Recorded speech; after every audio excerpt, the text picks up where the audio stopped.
EarthKAM is a NASA educational program in which middle school and college students don't just hear about a mission in space, they participate in it by controlling a camera to photograph targets on Earth.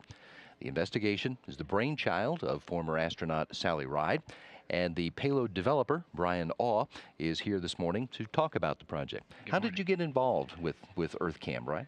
I was working at an engineering firm, and one of my supervisors approached me, realizing that I had a background in camera and digital photography, and asked if I would take over the project as a payload developer. It was after a 24-year career in the Air Force, and they fortunately provided me with the school and the engineering skills necessary to take over as the payload developer for EarthKAM. So it's been a nice 11 years. You've been at it for that long. Yes. Now, we have a lot of ways to take pictures of Earth from the space station and from other things that are in orbit. What is it about the EarthKAM that makes this so unique? This is a payload by students for students. The neatest thing about this is the students literally have direct control over the camera on board the ISS. It's not the images are not a result of somebody else's research.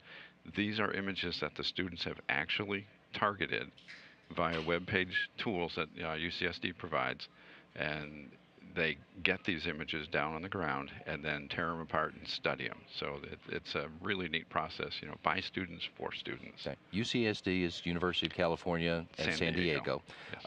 Yes. This is where this experiment comes from. Take us through it. How do these students, as you said, do this study and tear it down? Just how let's start with how those students are chosen to participate. They're really not chosen. It's a teacher's election to utilize the EarthKAM program as an aid to classroom studies. We provide an opportunity by having the camera on board and available to the students for the week-long sessions. We typically do this 4 times during the year. And when the teacher elects to use EarthKAM to enhance the classroom activities, some teachers actually have a competition to select the students.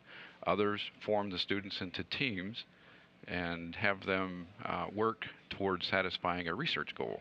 They give them a project that they have to go search out images that they're able to capture during the mission, and then use those images to back up a thesis statement, if you may, to complete the project. So it's completely dependent upon the teacher. We here at Johnson and at UCSD, California, San Diego, provide the opportunity for the teachers to do this. Once the students are selected, there is background work that they have to do to decide what they want to shoot, if you will. That's correct, yeah. Based on the project that they're assigned, the students can go to the web pages that we provide via the EarthKAM webpage and determine where the ISS is going to be flying overhead and search for targets that will satisfy their research requirement. When they do that, they then submit an image request to the University of California, San Diego in the MOC, the Mission Operations Center that they staff there. We resolve And that's staffed by college students? Correct, undergrad students at the university. They resolve any issues, and within literally all of the schools participating around the world, and then they create what we call a camera control file. That file then comes to us here at Johnson Space Center via assets we have. We uplink that to a laptop that is controlling the camera, and it is a queue of times that tells the camera to take a picture as the space station passes over that point on the Earth. All of that work is accomplished at UCSD, and in return, the software that's operating on that laptop that, quote, makes EarthKAM will pull that image from the camera, puts it in a folder. We downlink that.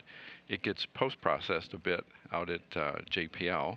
We've got an individual out there who handles the imagery. We contrast, enhance it, and then we post it to the website so the students can get access to their picture, and then it's open to the general public also. The students, the middle school students, are the ones who come up with the time that gets sent to the camera to say when to take the picture. They have to do a lawful lot of different kinds of study to know what's the right time. Yes, they do. It starts off with a basic understanding of the globe, latitude, longitude, and then they have to reduce the project that the teacher has assigned them into to latitude, longitudes of potential targets. Then they go investigate where the space station is flying, see if they can't image or target specific shots along the orbit track of the ISS. And then they have to understand a little bit about trigonometry and geography in order to pull the whole package together. So yeah, it's a driver for showing real-time involvement into many different disciplines of science and math. It's one thing to do a lot of study ahead of time to be able to predict the right time where the station is going to be. After they send in that request, how real time are the operations? Do things change on them? Oh yes, oh yes. We're in a real world. We have a camera that's operating on batteries. Um, Occasionally, toward the end of a battery, or if it's been used a lot, unfortunately, we may miss a shot or two because the battery's gone dead, and the crew hasn't had the chance to change the battery out yet. Later this week, we also have a Russian thruster firing test. As a part of that, we have to protect the window that we're looking out of. The lab window is a very high quality scientific instrument. If literally it's just a flat lens system. So in order to protect it from getting obscured by the propellants, we have to close the window shutter. So again, we have to black out. No pictures during that time. Correct. So yeah, we play in the real world in making this payload work for the students. The pictures, you said they come down, they're processed, and then they're made available on the internet for everyone. Correct. Yes. Since it's when Sally thought this payload up, she did a tremendous job in making sure that the resource wasn't just confined to a small group. It's available to the general public. And even several researchers actually use EarthKAM images as context photos for more in-depth knowledge in their actual research. How many students have been involved in this for more than 11 years? Over 11 years, we're over 190,000 students. We started keeping track of this as time went on, and some of the earlier missions we had basically 200 or 300. Now we're averaging over 3,000 to 4,000 per week-long mission. So it's grown quite a bit. We still have the capability to handle more students. The resources on board are not stretched so that we can accommodate taking more pictures. But you said you're doing it 4 times a year for a week at a time. A week at a time, yes. That leaves a lot more weeks. Well, we also have undergrad students out at the university that have to concentrate on their classes also. They volunteer for scholarship money when they work at the EarthKAM Mission Operations Center. So it's not a direct payment, but they can offset their tuition costs somewhat by working the mission. For the middle school students, these students who have participated are from schools all over the world, right? Yes. We've had over 43 countries involved with EarthKAM. Several of them have operated for multiple times.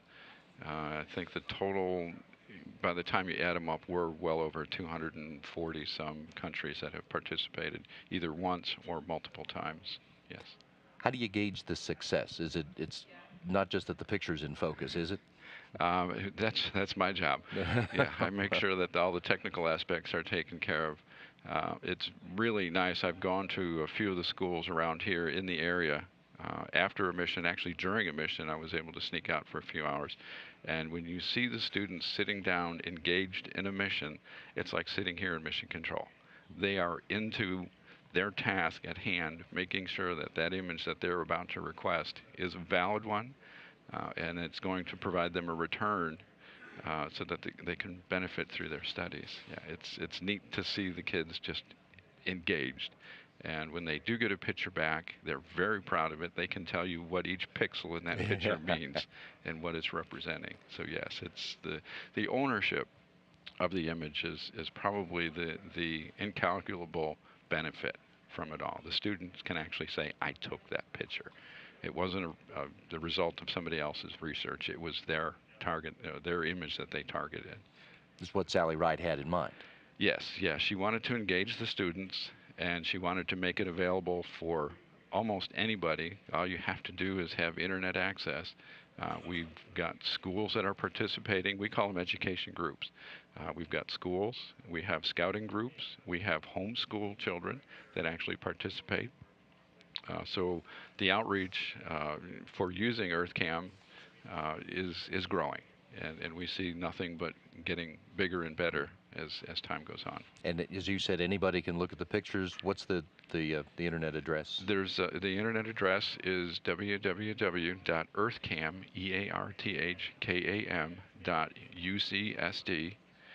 EarthKAM.ucsd.edu. It's an education website. Okay, now that's on the screen there for Yes. everyone to see. Brion, thanks very much. Enjoyed it. Thank you very much. Brion Au is the payload developer for the EarthKAM investigation, which is currently active on board the International Space Station.